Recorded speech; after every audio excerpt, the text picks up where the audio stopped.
أنت حياة الروح أمي أنت.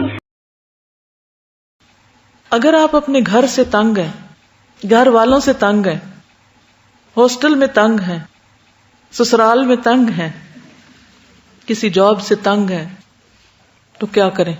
دعا کہ اللہ ان لوگوں کی محبت میرے دل میں ڈال دے، جن کی نفرت یا جن سے چڑ یا جن سے بیزاری اور اریٹیشن کی وجہ سے میں کچھ نہیں کر پاتی. معاملہ آسان ہو جائے گا نا. ہم یہ دعا ہی نہیں کرتے کہ اللہ ان کے دلوں کو میرے لیے مسخر کر دے یا مجھے ان کے لیے کارآمد بنا دے. تو اپنے ماحول کی صحت کے لیے بھی دعا کریں، ماحول کی بہتری کے لیے، پازیٹیو وائبز کے لیے، یعنی مثبت ایک ماحول اور ایک بہترین زندگی کے لیے دعا بھی کریں. یعنی ایک تو عافیت کی دعا، لیکن اگر عافیت نہیں اور بیماری آ گئی یا ایسے لوگوں سے واسطہ پڑ گیا کہ جہاں مشکل ہو گیا گزران، تو حل صرف بھاگنا نہیں. ہم اکثر کیا سوچتے ہیں؟ سسرال والے اچھے نہیں، میکے چلو. ہاسٹل اچھا نہیں، گھر چلو. یہ جاب اچھی نہیں، کوئی اور ڈھونڈ لو. یہی حل سوچتے ہیں نا. تو نبی صلی اللہ علیہ وسلم نے یہ نہیں فرمایا کہ مدینہ چھوڑ کے کہیں اور چلو. کیا کہا؟ اے اللہ ہمارے دلوں میں مدینہ کی محبت اسی طرح پیدا کر دے جیسے مکہ کی محبت، بلکہ اس سے بھی زیادہ، تاکہ ہمارا یہاں رہنا آسان ہو جائے، یہاں ہمارا دل لگ جائے. کریں گے یہ دعا؟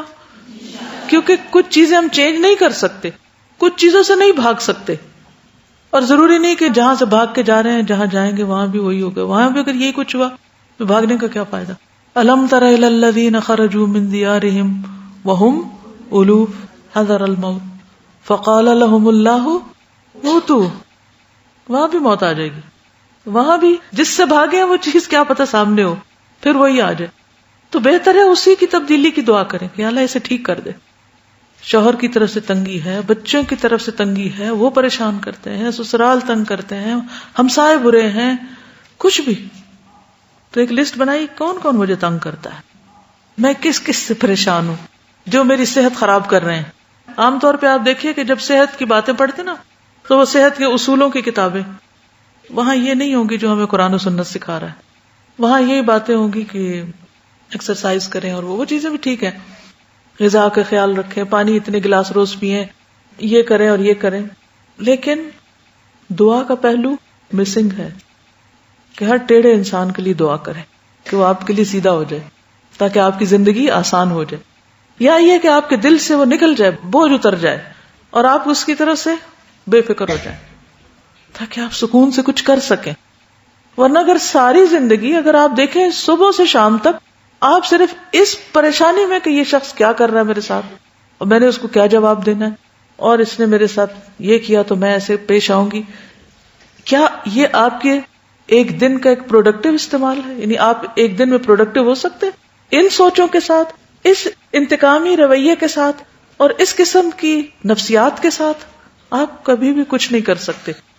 یہ زندگی ضائع کرنے کا سب سے نمبر 1 فیکٹر ہے کہ آپ کسی کام کے نہیں ہیں. آپ نماز پڑھ رہے ہیں وہی منفی خیال، کھانا کھا رہے ہیں وہی تکلیف، سو رہے ہیں تو وہی سوچیں، کیا فائدہ؟ تو اسے ٹھیک کریں، اسے فکس کریں، اور وہ آپ نہیں کر سکتے، اللہ ہی کر سکتا ہے. اس کے لیے دعا کریں.